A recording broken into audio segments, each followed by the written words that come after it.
हरे कृष्ण राधे राधे। आज आमरा आलोचना करब मानव जीवन सम्पर्के। मानव जीवन सहजे मेले ना, 84 लक्ष जूनी पेरिये तबेई आमरा मानव जीवन पाई। और ये 84 लक्ष होच्छे विभिन्न धरनेर पशु पाखी, कीट पतंग, जंतु जानवर, गाछपाला इत्यादि। एकबार भाबुन तो 84 लक्ष जूनी पेरिये आमरा मानव जन्म पेয়েছি। एर अधिकांश दिनই क्रमागत पेरिয়ে গেছে।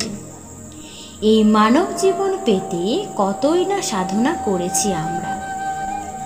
যখন ভগবান শ্রীকৃষ্ণ আমাদের প্রার্থনা গ্রহণ করলেন এবং আমাদের মনুষ্যকুলে পাঠালেন, তখন আমরা মাতৃগর্ভে মায়ের রক্ত খেয়ে খেয়ে একটু একটু করে বেড়ে উঠছি। আর ভগবান শ্রীকৃষ্ণের কাছে প্রার্থনা করছি, হে কৃপাময়ী ভগবান, আমাকে কৃপা করে এই অন্ধকার জগৎ থেকে উদ্ধার করুন, আমাকে জগতের আলো দেখান।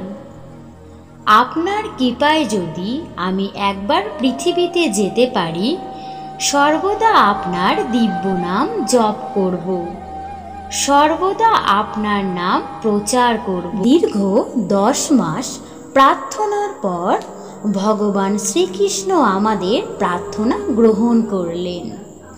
কিন্তু একই সর্বনাশ হলো, মানব জন্মের সাথে সাথে ভগবান শ্রীকৃষ্ণকে দেওয়া সকল প্রতিশ্রুতি আমরা ভুলে গেলাম।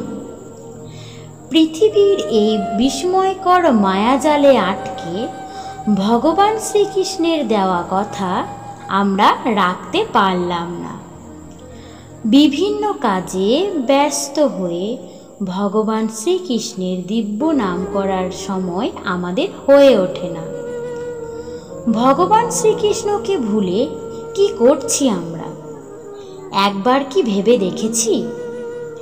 হায়রে মূর্খ মানব, একমাত্র ভগবানকে ছাড়া যার আর কোনো গতি নেই, তাকেই কিনা আমরা অবহেলা করছি।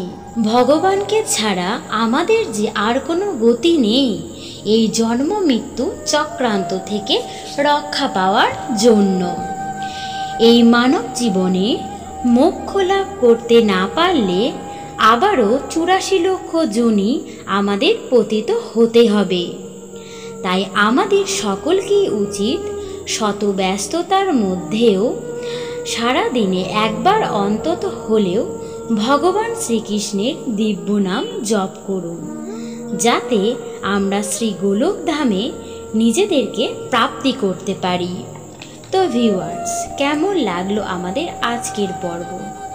যদি পর্বটি ভালো লাগে অবশ্যই ভিডিওটিকে লাইক দিয়ে কমেন্টে জয় শ্রীকৃষ্ণ লিখতে ভুলবেন না এবং আমাদের চ্যানেলটিকে সাবস্ক্রাইব করে আমাদের পাশে থাকবেন। ধন্যবাদ।